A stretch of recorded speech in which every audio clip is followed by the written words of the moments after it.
So we have been watching a lot of conservative reactions to Charlie Kirk's death, and it's led to just a lot of real rough rhetoric. We've had to sit through the right say, so here's a bunch of reasons why you guys should go out and kill your local leftist. But don't do any political violence, we don't advocate for it, but also here's more reasons why you should do it, because the left wants to kill you, is basically their messaging. It's, they're calling for violence explicitly, and trying to use the idea that the left wants violence to justify it, all based on the actions of one single guy. And the fact that not enough people on the left are crying about that guy's death for it to supposedly not implicate every single progressive. And I'm speaking more specifically about the reaction that Charlie Kirk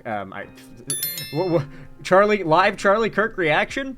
The reaction that Steven Crowder and Megyn Kelly had, literally saying even the liberals that denounce and disavow this behavior and are calling for, you know, an end to political violence, that by being left-leaning, they are on the side of the shooter.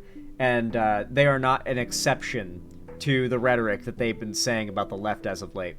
And I know this can't really be the most happy content for you guys to watch, just seeing conservatives call for violence against you for something you had no part in, might not have even been in favor of. So I'm going to give you guys a break from that. We're going to watch a sensible person with a soul talk about this and respond, that being the king of socialism in America, Bernard Sandorino, our king, our god king, who is still alive. I'm very impressed. I remember people were saying, dude, Bernie's not going to be alive by 2025. I remember that being a very common sentence in 2020, and he's still here, and he's still fighting the good fight.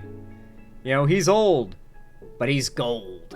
So with that said, though, Bernie is getting attacked from all sides right now, because on one side of things, you've got the progressives who hear any public figure on the left not literally sacrifice their ability to have a platform by, like, not publicly celebrating Charlie Kirk's assassination. Like, even if they are in favor of it, there's not a lot of people with a big public platform on the left celebrating this, because frankly, it would probably lose them their platform on a TOS level, especially in the kind of position we're in as the left right now, where, like, Elon Musk bans people for being left-leaning, but nothing you do if you're a conservative gets you banned. That kind of thing. YouTube's applying the same kind of rules, so is Facebook. It's across the internet right now. Even Twitch is playing the same favoritism game. And so when you know that, like you've got all these people that are now, like, complaining that there are individuals not tanking their platforms to say and celebrate this thing, or to call for more things like this. There are lefties who want to hear this celebrated, and they get mad at people who do not celebrate it, ironically. But then you've got the right, who no matter how much you denounce violence as a progressive, will not stop accusing you of advocating for it by being on the left. Being on the left will now be, in their eyes, the prerequisite for deserving retaliation. Meanwhile, half the left is attacking Bernie for not wanting violence. Bernie is now in an impossible situation where the most sane people are at least on his side with this one, but the insane side of the left and the insane side of the right, meaning all of the right, are up his ass right now about this response. And I think most of you guys will find it quite enjoyable and a nice breath of fresh air. And you'll probably be thinking to yourself, man, these people must be insane to take issue with what he's saying here. This might be the most really professional and ideal response you could have. And thankfully, I don't really think it allows the right to get away with whitewashing the history of Charlie Kirk. Thank you very much for joining me. Say it, Bernie. I want to say a few words regarding the terrible murder yesterday of Charlie Kirk, someone who I strongly disagreed with on almost every issue, but who was clearly a very smart and effective communicator and organizer, and someone unafraid to get out into the world and engage the public. My condolences go out to his wife and his family. A free and democratic society, which is what America is supposed to be about, depends upon the basic premise that people can speak out, organize, and take part in public life without fear. This is true. And like the fact that this is a real possibility now in the future is going to make everything to do with politics engagement so much harder and so much more divisive and so much angrier and scarier and just worse. Like after this, I don't think there's not going to be severe security at any of these debate events where a controversial pair of figures are going to be debating, right? Remember, Kyle Kalinske and Charlie Kirk were going to do a debate tour like in a few weeks. I was excited for that, actually. I'd completely forgotten about that because this overwhelmed me, but I was excited to see Kyle Kalinske and Charlie Kirk like debate across the country. Had this happened a couple weeks later, Charlie Kirk would have been sitting next to Kyle Kalinske when this happened. That shot would have been fired at the two of them, in a sense. I thought Hassan was supposed to. Maybe it was Hassan. I think Hassan was supposed to debate him in a couple weeks, but Kyle Kalinske was doing a debate tour. Yeah, these were going to be cool events, you know. Even if I don't like Hassan that much, I would still watch that, you know. I'd still be rooting for the Hassanabi. But, like, yeah, I don't know. It's just, like, there's a lot of reasons why the left shouldn't be thrilled about this. The outcomes have not been positive. The hate that Charlie Kirk spread has only gotten more gas for the flames. It's not getting snuffed out by Charlie Kirk's death. It's just getting spread. And Charlie Kirk will never be remembered as like a pitiful grifter piece of shit. He's now been martyrized and will be remembered as like a peaceable debate hero among the right. He's going to be in history books lauded as a hero. Without worrying that they might be killed, injured, or humiliated for expressing their political views. In fact, that is the essence of what freedom is about and what democracy is about. You have a point of view, that's great. I have a point of view that is different than yours. That's great. Let's argue it out. This is, in all honesty, the true position that, I know it sounds lib-cucked and everything, but like, is that not what we're all fighting for? Like, at the end of the day, in an ideal world, it should be fine that there's like half of the country who are conservative, or a quarter of the country are super conservative, hate gay people, hate black people, whatever. They can live in their super insulated communities, right? As long as they are not so motivated to act that they are committing violence on others, and they are not successfully passing bills and policies that are soft power violence on others, then I don't think there's much of an issue that the left has with the existence of conservatives. Hell, that it's fun to debate them when there's not any real stakes, like your rights aren't on the line. The idea that we're bringing the conversation, not we're, but like that as a country, we are bringing the conversation to be more like focused on violence and less on debating, really does suck for everybody. The left more than anybody, by the way. We make our case to the American people at the local, state, and federal levels, and we hold free elections in which the people decide what they want. That's called freedom and democracy. And I want as many people as possible to participate in that process without fear.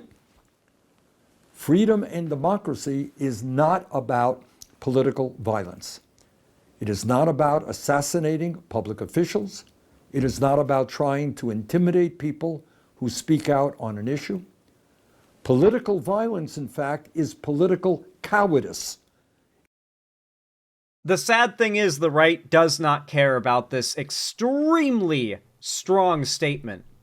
No one could make the argument that Bernie is like dancing around the line here, or virtue signaling, or trying to get like signal to his audience through dog whistles that he is actually in favor of this. He is taking a very strong stance, a stance that he knows, and I think the right knows, that the proportion of the left that is in favor of what Charlie Kirk did will not accept Bernie after this. And Bernie knows that. This is a unequivocally denouncing statement of political violence, and the right doesn't care. They are now struggling to form a narrative about how even the progressives who immediately denounced and expressed sympathies for what happened, like the second the news came out, even they are implicated in the acts of another man, a single guy who did the assassination, while also being implicated in the acts of other progressives who reacted differently from how they did. Even if the moment the news came out, you put out a denouncement of the violence and called it monstrous, they are trying to lump you in with the people celebrating it and in with the killer. Because at this point, if you're a leftist or progressive, then you're one of them. This is a scary time in politics we're entering right now. It means that you cannot convince people of the correctness of your ideas, and you have to impose them. See, we've got a Charlie Kirk fan spamming about 100 times in YouTube chat. You are a contributor to Kirk's death. You are a divisive piece of she. I guess they didn't want to spell out shit entirely because they didn't want their message to get auto banned or auto caught by the moderation built into YouTube chat. But yeah, they're having literal meltdowns. They are so desperate to turn this into all leftists deserve to die for the acts of one man. And what I hope we're able to pull out of this is that their calling for mass death on the left doesn't go away. People will forget about Charlie Kirk. I hope this will eventually die off. But what won't be forgotten is the continued, because the right isn't going to stop, the continued calls for violence against the left as retaliation. As months go by, and no lefties are committing violence against the right, it's not some trend that continues, and the right just continues to call for the left to be destroyed and all that as they call for more violence. I don't think the public opinion's going to stay on their side on this issue. They can only keep up this facade for so long. Through force. Every American, no matter what one's political point of view may be, must condemn all forms of political violence and all forms of intimidation. We must welcome and respect dissenting points of view. That's what our Constitution is about. That's what our Bill of Rights is about. That, in fact, is what freedom is about. The murder of Charlie Kirk is part of a disturbing rise in political violence that threatens to hollow out public life and make people afraid of participating. From the January 6, 2021 attack on the United States Capitol, to the attempted assassination of Donald Trump, to the attack on Paul Pelosi, to the attempted kidnapping of Michigan Governor Whitmer, to the murder of Minnesota's Speaker of the House, Melissa Hortman, and her husband, to the arson attack on Pennsylvania Governor Josh Shapiro, to the shooting of United Health Executive Brian Thompson, and the shooting several years ago of Representative Steve Scalise. This chilling rise in violence has targeted public officials across the political spectrum. Sadly, this is not a new phenomenon. We all remember the assassinations of President Kennedy, Dr. Martin Luther King Jr., Senator Robert F. Kennedy, John Lennon, Medgar Evers, and the attempted assassinations of President Ronald Reagan and Alabama Governor George Wallace. Like, the political violence is nothing new. Statistically, it leans heavily to the right. And let's be clear, when you look at the political violence stats in America, when did they start to spike? They spiked when Trump took office the first time in 2017. They wavered when Biden took office for 4 years. And they spiked back up, with this story culminating and sort of bringing attention to the fact that political violence is spiking back up with Trump's second, far more politically divisive presidency. Trump is the factor that is constantly correlated directly to the rise in political violence. You can blame it on the left not liking Trump if you want, but when Trump's in office, political violence goes up, and for some reason the data seems to suggest it's the right doing it to the left, several magnitudes over statistically. The right is not just like 60%, and the left is like 40% in the stats. No. It's more like the left is 20% and the right is 80%. Like, the right is several times more politically violent, as represented by data, than the left. This is a difficult and contentious moment in American history. Democracy in our country and throughout the world is under attack. And there are a lot of reasons for that which need serious discussion. Woo, Zan's getting more popular. Leeches are getting into Zan's site again. I will say, Cleaver120, this happens every time I resume consistently uploading without fail and streaming on schedule without fail. The channel just tends to really start gaining momentum after a month or two of that. And, with a lot of new people coming in, also come the haters naturally. So, yes, it is nice to see that sort of proof of concept the channel is on its way up. It's getting a lot of discoverability because the haters are also finding it. But bottom line, if we honestly believe in democracy, if we believe in freedom, all of us must be loud and clear. Political violence, regardless of ideology, is not the answer and must be condemned.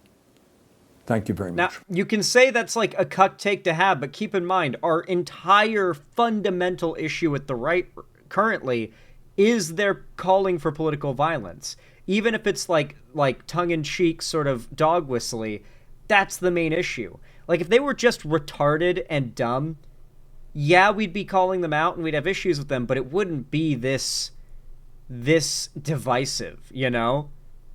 Like, they're the ones doing the calls to violence. They're the ones that have been attacking the left. And this is also represented in crime data as well. And at the end of the day, like, our main issue with the right is their penchant for violence towards the left and towards minorities. If they cut that shit out, if the soft power and literal physical vigilante violence stops, lone wolf terrorist violence, then the right, like, there's no need to really care what the right's saying or doing. It can just go back to being this low stakes, blood sports, public forum debate scene, right? And I would love for things to go back to being that way. I would like for us not to have to be worried that the next speaking engagement a public political figure does will lead to a horrific, like, crazy fucking videos clip. I'd rather we don't see something like this happen again. It's not good for any of us, okay? No matter how much you hated Charlie Kirk as a person and hated his ideas for what they were, Charlie Kirk's just going to be replaced with a new dancing monkey by whatever evil, dark corporations on the right backed Charlie Kirk and TPUSA. They'll find some new 19-year-old college kid to groom over a decade and a half into being the next Charlie Kirk. If not, they've already got a good list of people ready for the position. And of course, the ideas are now immortalized by the fact that he's been made a martyr. His wife is now getting a ton of traction as well, like already on the podium advocating for what he stood for days after his death. I'm going to cover that too tomorrow, by the way. Yeah, this is just, like, there's no positives, no matter how radical you are. Like, even, like, you shouldn't see this as good. You shouldn't see it as good. Like, you can argue that you see it as a karmatic event, and that's sure, but I wouldn't argue that, because in the end, this is probably going to end up hurting the left, and I wouldn't call that karma right now. Anyway, folks, if y'all enjoyed this segment, if you found it entertaining, educational, or enjoyable in any way whatsoever, then please consider leaving a like and a comment on this video, like I mentioned before. Subscribe if you're new. Follow my social medias linked down below if you want to see more from me, particularly my fan Discord, as that is the main hub of my fan base and community. And on top of that, if you want to see more from me on other platforms and support me and boost my content for the future, the best way to keep the direct line of support to the channel going is to donate or directly support the channel by donating, subscribing, or gifting a sub to someone else on my website, xanderhall.com/live, or supporting me through YouTube, Twitch, Streamlabs, Stream Elements, Patreon, or buy some custom Xander Hall merch through the Streamlabs link down below. Regardless of how you support me, thank you all so much for watching, and as always, have a good one.